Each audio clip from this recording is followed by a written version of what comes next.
Eu começou na infância, tá, meu interesse por mercado de capitais, né? Primeiro que com 6 anos de idade eu adorava jogar banco imobiliário, né? Então, pelo tamanho do meu nariz, você já vem que é essa cara de judeu, esse nariz de turco, aqui eu tinha tudo para gostar de dinheiro, né?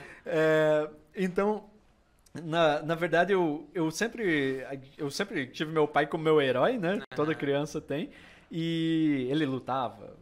E eu sempre quis lutar, então eu tenho 20 anos de artes marciais nas costas e tal. Eu sempre gostei, assim, sempre admirei. E eu tinha uma curiosidade. Você chama toda a galera que senta aqui do teu lado luta, né? Esses dias Que dia você vai apanhar aqui? Depende muito do que você fala, né? Não, que isso.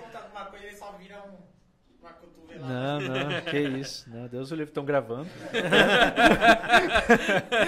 Enfim. Gravando? Enfim, voltando ao raciocínio. Eu sempre via, meu pai chegava tarde do trabalho, né? Ele trabalhava até tarde, e aí ele pegava o prato de comida dele, jantava lá e ele... Oi? Seu pai trabalhava com Ele é engenheiro civil, né? E ele tinha o escritóriozinho dele lá, fazia os projetos, construía as casas e beleza.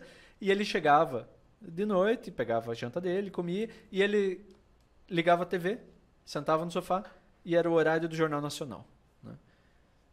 O horário do Jornal Nacional, assim, ninguém podia falar um A em casa, porque ia atrapalhar o Jornal Nacional. E eu ficava pensando, que diabos meu pai vê nisso aí? Era né? daqueles cara que dava boa noite pro Bonner. Isso, por aí, né? E era a única palavra que ele falava no jornal, né?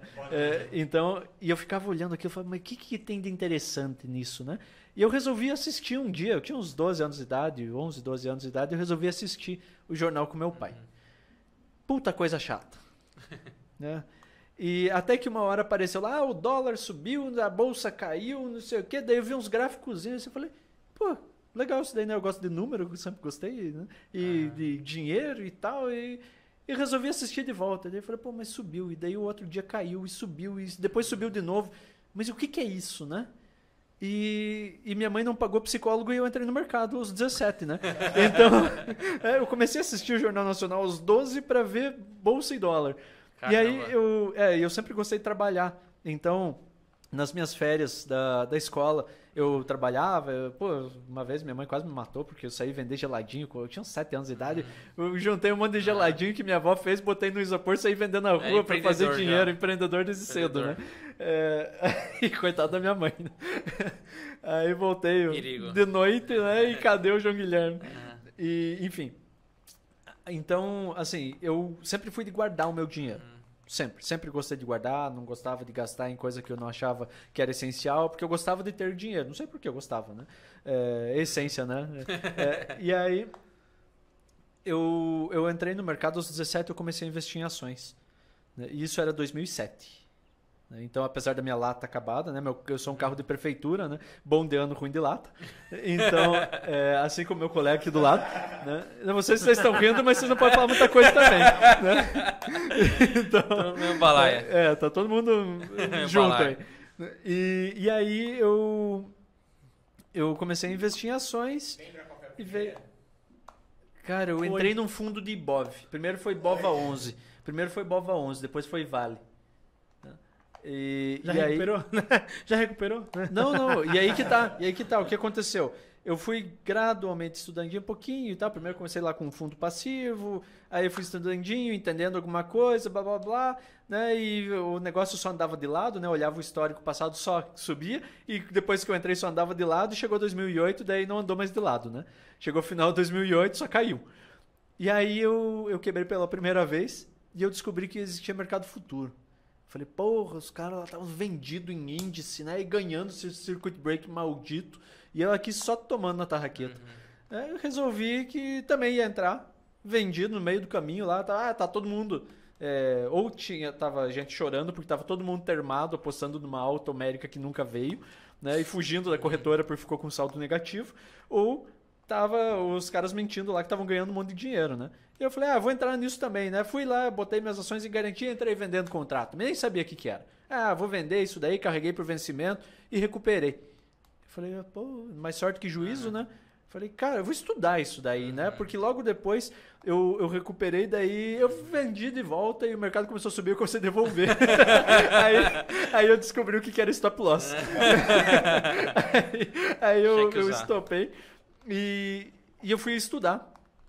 E eu estudei em 2010, eu já estava dando curso de bolsa.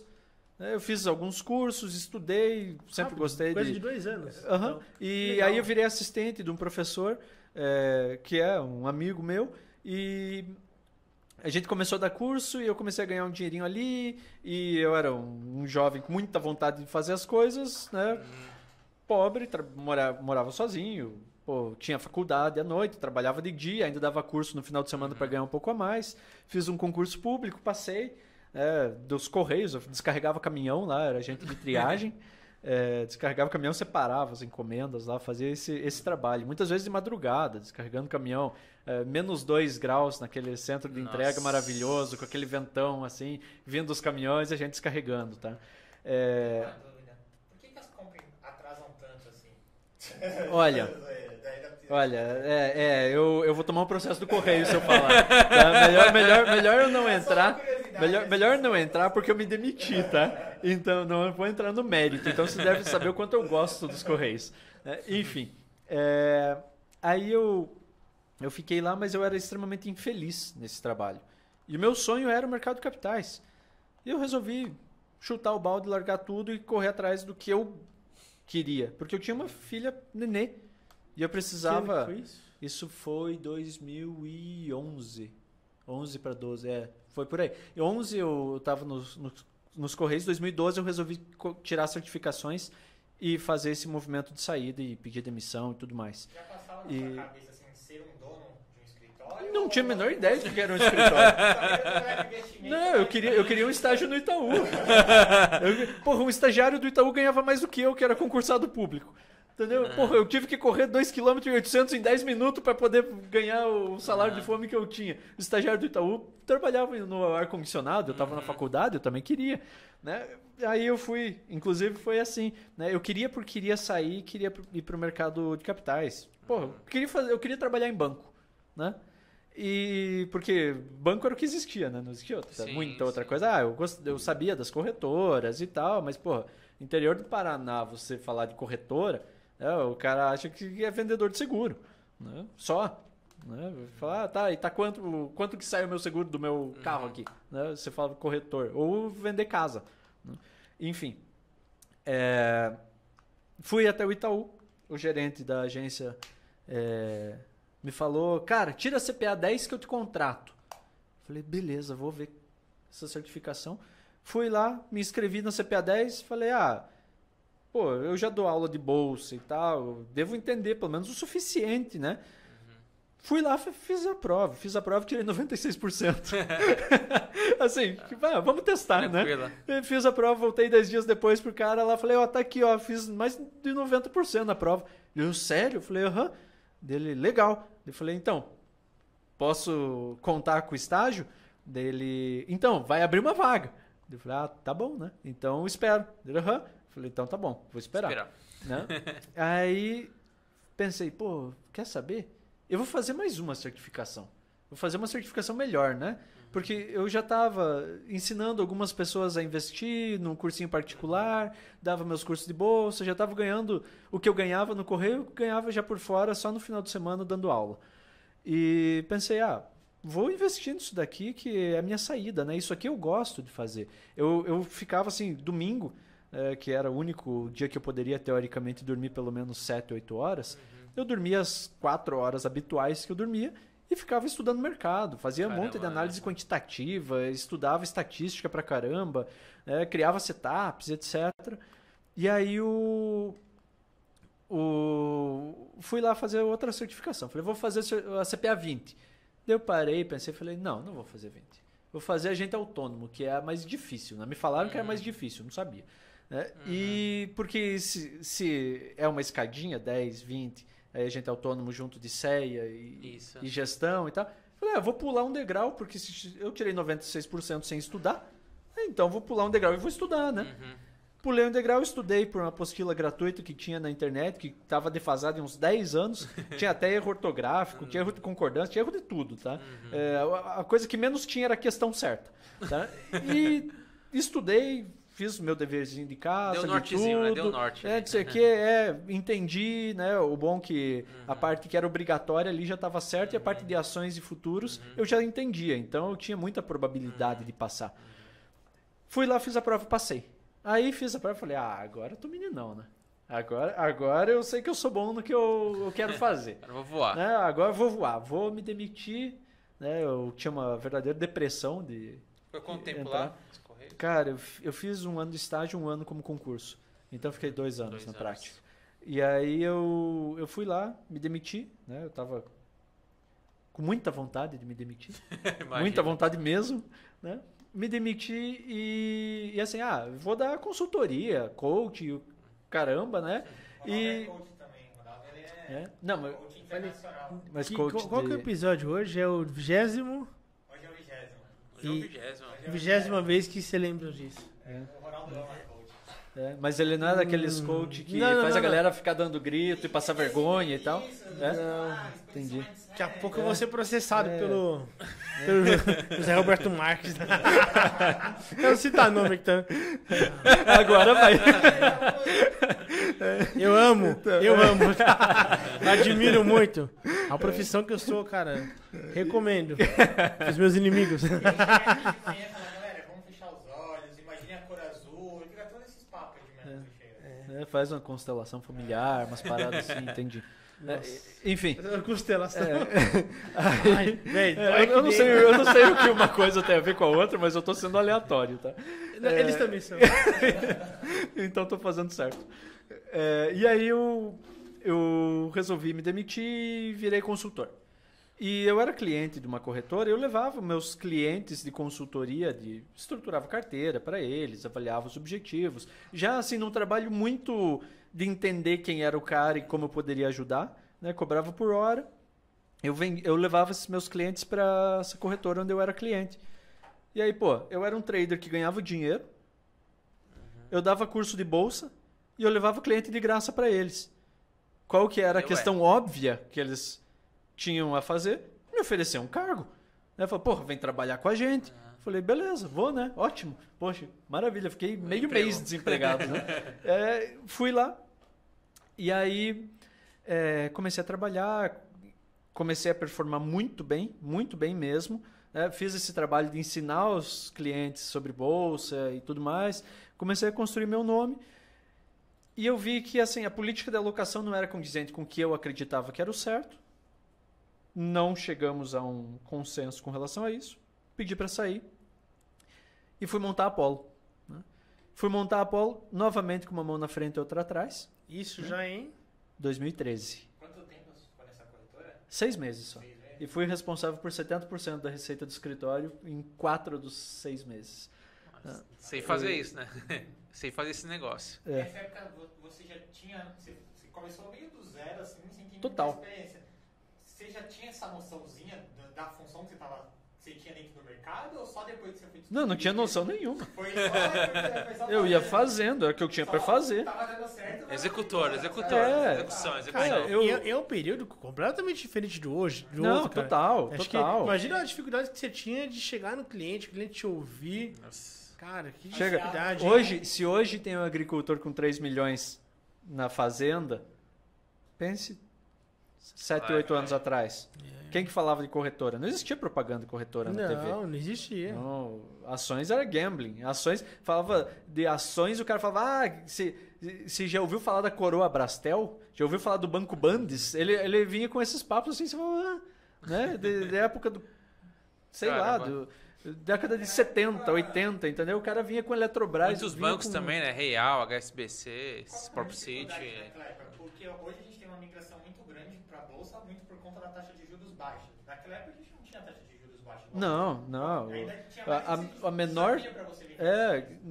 Quando eu estava Verdade. nessa empresa, a gente estava caminhando para a menor taxa Selic da história, que foi no governo Dilma, quando ela baixou no canetaço para 7 e pouco. Depois gerou um problema gigantesco com isso, né? Mas não vamos entrar no case. Né? Política. Então, assim, a galera não sabia o que era fundo multimercado, sabia que era renda fixa, para ela não podia perder. Até hoje, as pessoas acham que renda fixa não tem como perder. Até muitos assessores, né? E entra lá no começo da nossa conversa, mas enfim. Então, era muito complicado. E eu lembro que, assim, o primeiro cliente que eu levei para a corretora, e é meu cliente até hoje, tá? O primeiro cliente da minha vida, eu me orgulho de dizer que ele é meu cliente até hoje, e ele é meu amigo. Eu tenho um Porschezinho 1955 que eu comprei dele, tá? Depois foi o primeiro carro da coleção dele também, eu fui com ele lá ver e tal. Que legal. Assim, a gente jogava futebol na chácara, até hoje a gente é muito amigo, né? E ele começou comigo com 10 mil reais. E eu cheguei na corretora e falei, cliente que eu visitei lá e tal, ele consegue poupar 5, 10 mil todo mês, vai começar com 10 mil. Os caras falam, 10 mil? Esse cliente é bom, hein? Então você entendeu a diferença do que era? Assim, ninguém falava um cliente, eu atendo a partir de 1 milhão, atendo a partir de 100 mil, né? Não tinha essa frescura que nem eu. Novos clientes eu atendo a partir de 10 milhões. 10 milhões você era rei, entendeu? 10 milhões você era rei mesmo. Sim, né? sim. Então era assim. E aí, um cliente que consegue poupar todo mês, que tem um pouco de dinheiro e tal, era muito importante. Né? Então, a gente foi evoluindo gradualmente e eu optei por discordâncias técnicas, eu resolvi abrir a Apollo. Né? E assim, eu nunca tive dinheiro. Eu sempre fui aquele cara, eu tradeava com o quê? Com 1.000, 2.000 reais, que era o que eu tinha. Né? E era meu capital para fazer uns 200, 300 reais no mês. E, cara, é insustentável 10% ao mês ao longo do tempo. Né? O cara faz 50% ao mês. Mentira. Mostra a boleta, o cara mostra. Claro que mostra. Ele abre 2 contas, faz a operação casada em 2 corretoras diferentes e só mostra que ele ganhou. É simples. Né? Aí começa a vender curso de day trade por 5 mil. Né? Fato. E vende. Vende. E tem um monte de trouxa que cai, entendeu? Então... eu sempre tive consciência financeira, então eu vendia consciência financeira para o pessoal. E aí quando eu saí montar a Apollo, né, a consciência financeira, mas o risco eu gostava, né? Era do trader de opções. Aí. Gostava do pozinho ali, comprar a ação, a opção que com certeza ia dar errado, e se desse certo, dava muito certo, né? Todo mundo faz. Dá pra ficar rico com day trade? Não. Quer dizer, dá. Se você for o assessor e o cara for teu cliente, com a corretagem se pode ficar, tá? O cara fica se moendo lá até... Girando. E aí, e assim, eu falo isso que eu ganhava dinheiro com day trade, tá? Só que é muito estressante, é complexo, não é trivial, é bem difícil. E aí eu saí, né? Liguei para esse meu professor e falei, cara, seguinte, se me presta 7 mil, ele olhou assim, pra quê? Eu falei, eu vou abrir um escritório. Se me empresta 7 mil, eu te pago 10 mil daqui 12 meses. Ele falou, tá bom, João, confio no teu potencial e tal. Era o amigo que dava aula comigo, de bolsa. Ele me emprestou 7 mil. Montei um escritório de 20 metros quadrados, num aluguel de 300 reais. Cara, eu não investiria comigo nem a pau. Era Nem muito acreditava. decadente o escritório, entendeu? Pra você ter ideia, faltou dinheiro para eu comprar minha cadeira. Então eu emprestei da minha mãe uma cadeira. Caramba. E as montei a agências Apollo. imponentes, né? As agências Não, grandes daquela gigantonas época, e tal. Os gerentes de banco né? dominando tudo. E montei a Apollo assim. 2 meses depois emiti minha primeira nota. E assim, a vez que eu mais tinha ganho dinheiro na minha vida, eu tinha ganho R$4.500. Né? E a segunda mais tinha sido uns R$2.500, R$3.000. Primeira nota foi 35 mil. Caramba. Já Virei era. o rei do camarote, né? Um guri novo, com origem pop. Tudo sozinho. Não, tudo na cara, na coragem. Tinha lá um estagiário que na verdade era meu colega de turma, que gostava de bolsa, eu estava ensinando e ele me ajudava com algumas coisas para eu demais. cuidar do resto. E faturei 35 mil. Falei, pô, agora deu certo. Né? E aí eu liguei para ele, pro meu amigo, falei, cara, seguinte, vamos antecipar esse pagamento e dou 8 mil agora e a gente liquida? Ele falou, beleza. Né? Liquidamos. Né? Aí eu comprei uma cadeira para mim, devolvi a da minha mãe. Né? E tinha dinheiro, nunca tive dinheiro. Aí deu tudo errado, né? Porque o menino novo, eu estava em uma fase de vida pessoalmente muito complexa, muito difícil, e começou a ganhar dinheiro no interior do Paraná. Né? Tava É o rei solteiro. mesmo, é o rei. Né? Porra, Comprei meu primeiro carro zero com O 6... problema é esse, tá solteiro no Paraná. Né? Eu tava... O dinheiro dele comprou uma Ferrari. Não, bom. É uma Ferrari de brinquedo. Né? 4 meses, guardei grana, né? Comprei um apartamento e comprei um carro à vista. Meu primeiro carro zero. Carro à vista. Comprei, na verdade, eu cheguei lá pro cara, conheci o dono da concessionária, pra você ver, no interior do Paraná é diferente as coisas. Falei, cara, eu te dou 25 mil e te dou 6 cheques de 10 mil no Lancer GT. Era o primeiro da cidade. O cara falou, tá bom. E vendeu assim, na confiança pra mim. Caramba. Deu 2 meses depois, eu falei, pode antecipar todos os cheques e liquidar que eu não quero conta. Então eu tava Só quitando. E aí eu comprei um apartamento e tal. Só que o que aconteceu? O começo da Apollo foi muito bom porque o mercado ajudou muito. A gente tinha um monte de modelo quantitativo que eu publiquei academicamente e tal. Então era aberto os clientes que... a gente só atendia cliente agressivo. Para quem não queria ser muito agressivo, tinha também o ultra agressivo. Né? Tinha 2 perfis, o super agressivo e o porra louca, entendeu? Eram esses os perfis que a gente atendia. Né? Então o porra louca a gente segurava e o super agressivo era o comum. E aí a gente fazia uma vez por mês um café da manhã onde falava sobre o mercado e trazia esses nossos clientes. Não existia área comercial. Então, esses clientes podiam trazer amigos que pudessem se interessar pelo nosso negócio. Então, era muito na parceria com os clientes. Sei. E, cara, deu 6 meses de Apollo, a gente tava com sala com 40 pessoas. Caramba. E eu comecei com 5 clientes. Então, eu falei, poxa... Meteórico esse negócio. Aí as pessoas começaram a me ver, o menino do dinheiro, lá até o menino do dinheiro, né? E eu, na época, não tinha essa lata acabada, eu tinha a cara de quem tinha 15 anos, que era pior ainda, porque não passava credibilidade alguma, né? Sim, sim. E eu entendi que quem vinha investir comigo nem sempre tinha o perfil certo para investir comigo. Eu só podia atender o cliente agressivo. Ou seja, se eu não pudesse atender o cliente conservador, não estava legal. E aí a gente migrou para a plataforma da XP. Isso foi 2014. Certo. Aí quando eu cheguei na plataforma da XP, eu encontrei um mundo totalmente diferente do que eu era habituado, que era o mundo de trader. Eu encontrei um mundo de assessoria. Né? Não que fosse lá muito estruturada nessa época. Ainda era bem incipiente com relação a hoje. Isso também. Mas já existia aquele viés de vamos captar dinheiro, vamos ajudar as pessoas a investir, bababá. E era muito o que eu queria fazer. Né? Apesar de ser ruim de captação. Né? E a empresa não estava indo muito bem nessa época, a gente tinha expandido os custos e tal, e eu resolvi ir para a rua para captar. E aí que foi? Eu fui para a rua captar e eu fui apanhando de um jeito ou de outro, de uma maneira absurda. Porque assim, quem que vai ouvir um cara de 23, 24 anos de idade, que trabalha numa tal de XP, que a galera achava que era do Eike Batista, né? Ou que era pirâmide financeira tipo Telex Free. Sim. Né? Exato, no momento que teve pirâmide pra caramba no nosso país ainda, pra piorar, né? Exato. E no momento econômico que estava se desenhando, que era horrível, e em ambiente bastante conservador. Então, eu aprendi na prática apanhando, né? E desenvolvi um modelo comercial, a maneira de abordar e tudo mais. Eu comecei a entender como as pessoas pensavam. Eu sempre gostei muito, eu sou muito detalhista, eu sempre gostei muito de observar as pessoas. Né? E eu comecei a observar sempre como trabalha os meus maiores clientes, como que eles pensam, como que eles agem. Fiz alguns treinamentos, alguns cursos pessoais para desenvolver essa linha, né, principalmente de PNL e tal, Comportamental, e comportamental, e até por uma questão pessoal. E aí começou a dar certo, e eu comecei a captar.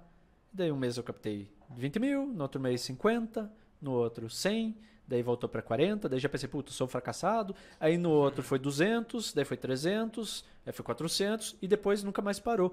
De repente eu estava captando 6, 8, 10 milhões por mês. E aí eu já tinha um escritório, o meu diretor de operações, que era meu estagiário, já tinha sido efetivado, né, que é o Gustavo, né, dá um abraço pro japonês aí também, né, e ele, coitado, apanhou também, nossa senhora, como ele apanhou. E eu ajudava ele, eu treinava ele, né, ele me ajudava ali e era isso, Apollo.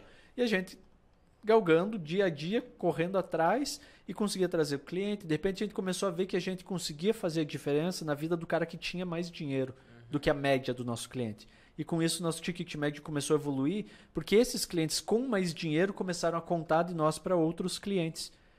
E de repente estava entrando todo mês cliente, 2, 3, 5, 10 milhões. Né? E que pedia para conversar com a gente. Então, eu não conseguia entender de onde veio, mas, porra, tava tudo lindo, né? E aí a gente não tinha dinheiro para contratar pessoas. Eu falava, porra, agora tá na hora da gente crescer. Só que eu não tenho dinheiro. O que eu vou fazer, né? Eu já tinha passado o tempo daquelas vacas gordas que eu comprei o apartamento e o carro, né? E já tava normal, já era, ganhava que nem um gerente de banco normal já, né? Então, a gente criou um processo de trainee, de formação de assessores. Porque o Gustavo, que tinha sido a grande cobaia, tinha dado certo, tinha virado um bom assessor. E eu passei para ele 5 milhões de custódia e falei, Gustavo, se você dobrar essa custódia, eu dou ela integral para você. Até lá a gente divide. Ele triplicou em 6 meses. Falei, pô, que coisa boa, né? Que criei esse gurizinho aí, vai longe. Vai longe. E aí eu falei, pô, se o modelo funciona, se a aplicação está dando certo, se eu que não sou um cara comercial estou indo bem, dá para replicar.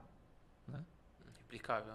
É replicável, eu preciso estudar como replicar. E aí eu montei o primeiro processo de formação de assessores da história do país, tá? Porque nunca existiu um processo de trainee para assessor de investimentos. E a gente abriu um processo de trainee, trouxe 2, né, porque era o que a gente tinha dinheiro para pagar, 2 bolsas de trainee ali, que né, trainee aqui ganha bem, lá ganhava 2 mil e estava ótimo. Né, já era quase que nem o estágio do Itaú, então já estava bom. Né, e o estágio do Itaú já paga mais do que a maioria da população ganha. Sim. E aí, esses caras, a gente treinou. Um deles hoje já é nosso sócio, é coordenador de alocação. É o cara que toca toda a nossa mesa, toda a parte operacional. Né? O outro é um assessor comercial que contínua evolução, está crescendo, se comunica muito bem, é muito bom assessor. E a gente viu, pô, deu certo de novo. No outro ano, a gente abriu 10 vagas. O Bruno Heckler, que é nosso diretor comercial, veio. Entrou nessa. Ele não entrou como trainee, ele já era um assessor de um escritório concorrente, onde a gente tentou fazer uma fusão e não deu certo. E eu via muito valor nele, e ele via muito valor em mim. A gente manteve a amizade, conversou depois de um tempo, ele me ligou para contar que ele já tinha dobrado aquele ano a custódia dele, foi de 20 para 40 milhões, né? E ele perguntou para mim o que eu tinha feito, eu falei, eu fui de 20 para 95. Daí ele falou, como assim? E ele falou, mas quantos clientes você tem? Porque eu tenho 250 clientes. Eu falei, eu tenho acho que 100. Aí ele quase caiu para trás, né? Falou, caramba, o cara tem quase 1 milhão por cliente com... Foi cantar de galo, então... E assim, tanto eu quanto ele, a gente é muito competitivo, a gente se dá muito bem, a gente dá muita risada. Tem que ser. Né? E ele queria, na verdade, sair do escritório que ele estava. E ele queria conversar comigo, pô, para ver se fazia sentido a gente conversar e tal. Eu falei, pô, venha para cá, né? Ele falou, porque já tenho proposta lá de não sei quem e tal. Eu falei, vem para cá e vamos tocar o barco. Aí ele veio, e nesse ano, assim, que foi... E assim, parece que é muito tempo atrás, tá? Foi muito recente, vocês já vão entender. Né? A gente fez o processo de formação de mais 11, 12 trainees, né? 10 vagas aumentou no meio do caminho, e a gente trouxe mais gente, as pessoas começaram a performar, veio o Bruno, e de repente a nossa custódia explodiu. A gente estava captando em 10 assessores, a gente captava 32 milhões por mês. E eu falei, pô, agora tá do jeito que a gente quer. A gente já tinha o Fábio, que não esse Fábio, né? O Fábio da nossa TI, que hoje é o nosso coordenador de TI, que ele era nosso programador, e ele já tinha padronizado e feito as automatizações dos processos que eu tinha desenhado, porque eu gostava muito de fazer a coisa certa. Né? Eu sempre gostei disso, coisa certa. E aí o negócio fluiu, e a gente começou a ganhar muita escala, e nosso ROI era alto, com a qualidade alta, e a captação era alta, era tudo lindo. Aí o que eu pensei? Falei, pô, agora é a hora de eu pensar a respeito de daqui 5, 10 anos. Né? A gente já tinha um projeto de 10 anos, a gente puxava ano a ano e tentava bater. E aí que surgiu o Safra. Né? O Meira foi pro Safra, me ligou, falou, Johnny, nosso protótipo está pronto. E eu estava muito frustrado dentro de onde eu estava, porque eu dei um feedback a respeito do que tinha de errado na plataforma, como consertar, o porquê e o quanto isso traria de benefício. E a resposta foi que se eu botava a culpa pela minha falta de performance nos defeitos da corretora, eles apenas tinham pena de mim. Nossa. E, cara, eu era o assessor que captava 10 milhões por mês. Como falta de performance? Entendeu? A gente com 2 assessores sêniores e 8 júniores, a gente captava 3.200 de média por pessoa. Então, hoje, isso daí é bastante. Pense lá, Sim, 2 anos atrás. Então, eu falei, pô, eu não quero estar aqui. Não quero estar aqui, porque agora a gente está crescendo, fazendo a curva em J, eu não quero estar aqui para sempre. Eu quero sair. Né? E aí que surgiu, começou o papo e tal, foi alongando ao longo do tempo, lá em outubro, esse ano foi 2019, em outubro de 2019 a gente pediu saída da corretora para vincular no Safra, e aí o resto da história vocês conhecem, né? Não, puta, muito bom, muito bom. É uma história que ela... hoje... Gostou desse vídeo? Então quero fazer um convite para você conhecer mais da Apollo. Entre no site www.apolloinvestimentos.com.br/vencerapollo. Preencha o formulário que nós vamos bater um papo para você entender como a gente pode ajudar você a crescer e ser um assessor melhor, beleza? Valeu, pessoal. Um grande abraço.